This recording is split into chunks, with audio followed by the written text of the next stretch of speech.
आज एक प्रशांत किशोर ने दो दो राजनीतिक दलों का घमंड तोड़ दिया।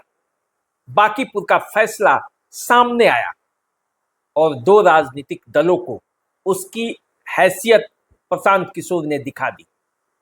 ऐसा मैं इसलिए कह रहा हूं क्योंकि जिस प्रशांत किशोर को ये दोनों दल बड़े हल्के में ले रहे थे, मजाक उड़ा रहे थे, उसी प्रशांत किशोर ने उन्हीं के जमीन पर यह दिखा दिया कि जनता प्रजातंत्र में कुछ भी फैसला ले सकती है। यदि आप उस पर कुछ थोपेंगे तो जनता फिर जो फैसला करेगी उसको आपको हर हाल में स्वीकार करना पड़ेगा। बीजेपी कह रही थी कुत्ता बिलाई को भी टिकट दे देंगे, जीत जाएगी, और आरजेडी ये सोच रही थी कि यादव और मुसलमान जाएंगे तो जाएंगे कहां।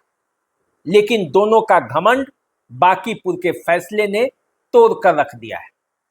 आज जब फैसला सामने आ रहा है, सुबह से जब मतगणना का कार्य शुरू हुआ और जिस तरह से फैसले सामने आने लगे, वो इस बात का संकेत है कि जो लोकतंत्र है उसमें जनता की ही मनमानी चलेगी। राजनेता चाहे जितना बड़ा अपना ओहदा कर ले, जनता का जब मूड फिरेगा तो फिर वो चाहे किला हो या कोई बड़ा अवैध दुर्ग, सब ध्वस्त हो जाएंगे। बांकीपुर में आज यही हुआ है। बीजेपी का जिसे दुर्ग कहा जा रहा था, 1995 से आज तक जिस सीट पर बीजेपी ने चुनाव नहीं हारा था, उस सीट पर बीजेपी को हार खानी पड़ी है।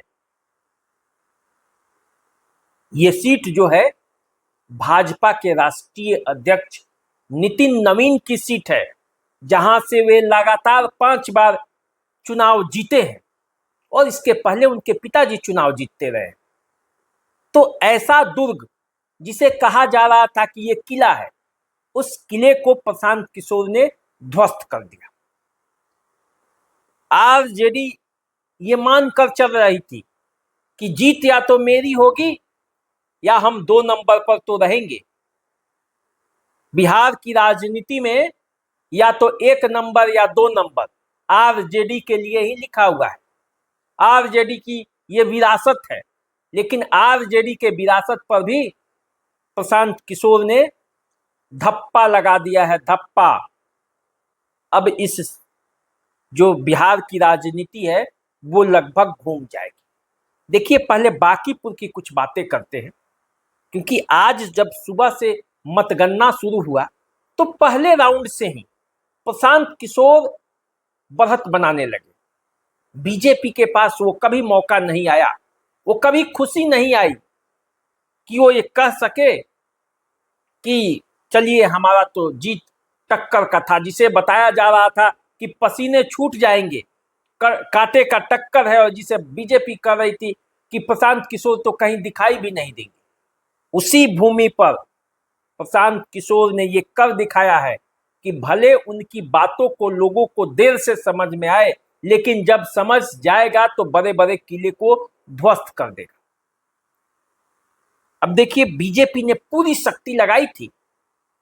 40 स्टार प्रचारक, मनोज तिवारी, पवन सिंह, खुद नितिन नवीन, मुख्यमंत्री सम्राट चौधरी, मंत्री, सांसद, विधायक, कार्यकर्ता, सब तरह के हथकंडे, मंत्री सड़कों पर नाच रहे थे। लेकिन क्या रिजल्ट हुआ?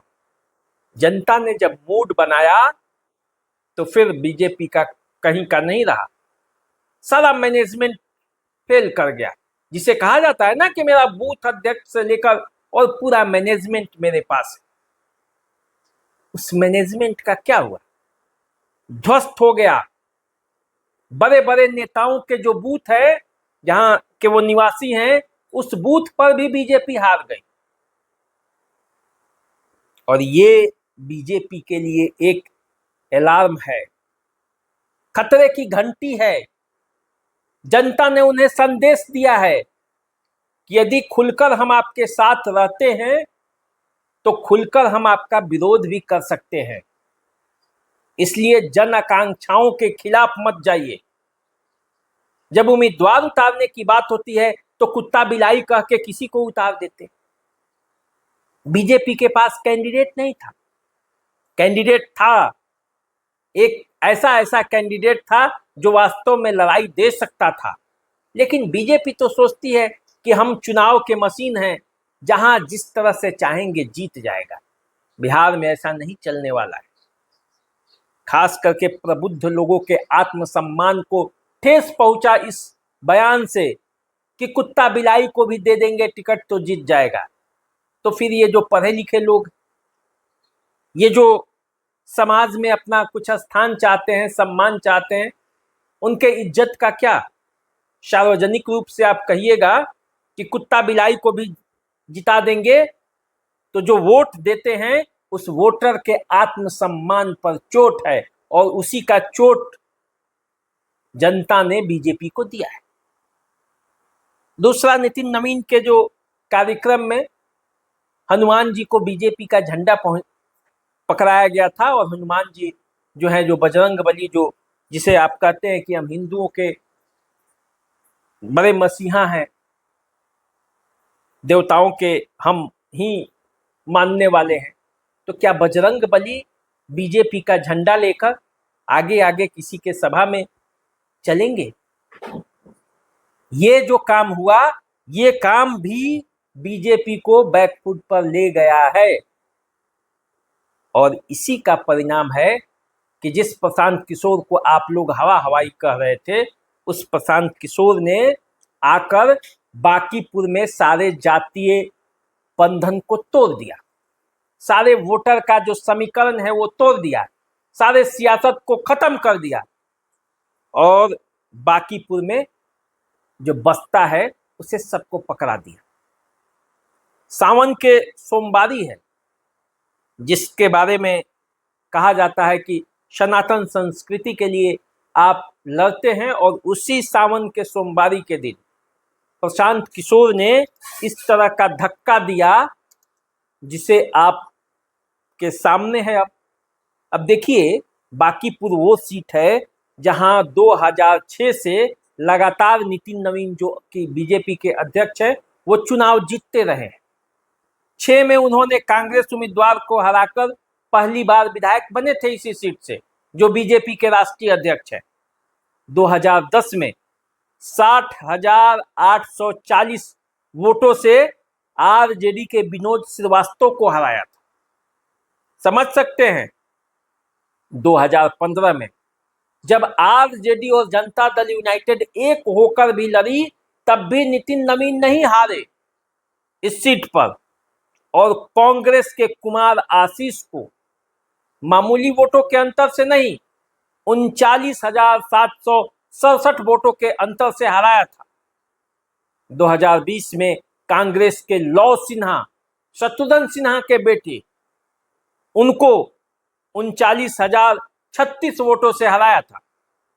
2025 में इसी बांकीपुर में आरजेडी की जो उम्मीदवार अभी भी हैं, वो उस समय भी चुनाव लड़ी थी, तो उन्हें 51,936 वोटों से पराजित कर दिया था। यानी कि प्रशांत किशोर ने वो तमाम वोटों को पाट दिया। तो ये प्रशांत किशोर ने नहीं पाटा, बांकीपुर की जनता ने पाटा है, और बांकीपुर की जनता ने ये दिखाया है कि बीजेपी जो चाहेगी सिर्फ वही नहीं होगा, क्योंकि बीजेपी शुरुआत से जिस सीट को बड़ी आसानी से जीत सकती थी, कोई झमेला नहीं था। नितिन नवीन का कद था, राष्ट्रीय अध्यक्ष बने थे, लोगों में उत्साह था, लेकिन वही बड़बोलापन, उसके बाद बीजेपी के फैसले, पहले एक कैंडिडेट को उतारा, फिर उससे भी दूसरे कैंडिडेट को उतारा, जबकि इसी सीट पर लड़ने के लिए एक से एक दिग्गज, एक से एक बड़े नेता, एक से एक पढ़े लिखे नेता मौजूद थे, कायस्थ समुदाय के ही मौजूद थे। तो कायस्थ समुदाय को आपने हल्के में ले लिया, आपने एक ऐसे कैंडिडेट को उतारा जिसकी अपनी वजूद ही नहीं थी। तो बीजेपी आजकल सोच रही है कि जो मेहनत करके जो नाम कमाए, जो मेहनत करके पार्टी में स्थान बनाए, उसे इग्नोर कर दे और कुछ ऐसा ले आए जिसे कोई जानता ही नहीं। अरे भाई, एक दो बार चल जाता है, लेकिन हर बार ऐसा प्रयास कीजिएगा तो नहीं चलेगा। आखिर क्यों मेहनत करेगा, क्यों अपना नाम बनाएगा, क्यों पार्टी के लिए काम कर करके घर घर में जाना जाएगा, जब अनजान लोगों को ही लाना है, जिसे कोई जानता नहीं है उसी को लाना है, थोप देना है, तो फिर सब लोग वैसे ही बने रहेंगे कि चलिए हम अनजान रहेंगे, हो सकता है कि मेरी बारी आ जाए। एक गुस्सा था अंदर अंदर, बीजेपी को मंथन करना पड़ेगा। अब जानते हैं आप, जवाब तो देने में बीजेपी पीछे रहेगी नहीं, कुछ न कुछ अपना जवाब देगी। पार्टियों में सबसे बड़ी कमजोरी यही होती है कि अपनी कमी को कोई स्वीकार नहीं करता, हमसे क्या कमी हुई, और यही उसके पतन का कारण बनती है। क्या हुआ ईवीएम? जो लोग ईवीएम को दोष देते हैं, मैं उनको भी कहता हूं, क्या हुआ ईवीएम? ईवीएम वही है, और उसी ईवीएम को जनता ने हैक कर दी, बीजेपी देखती रह गढ़ में ना। और आप क्या सोचते हैं कि बीजेपी जानबूझ के हार गई? ये राष्ट्रीय शर्म की बात है ये, कि जिसका अध्यक्ष का वो सीट जिसे बड़ी आसानी से जीत सकती थी, बीजेपी उसे लूज कर गई, सिर्फ प्रयोग करने में।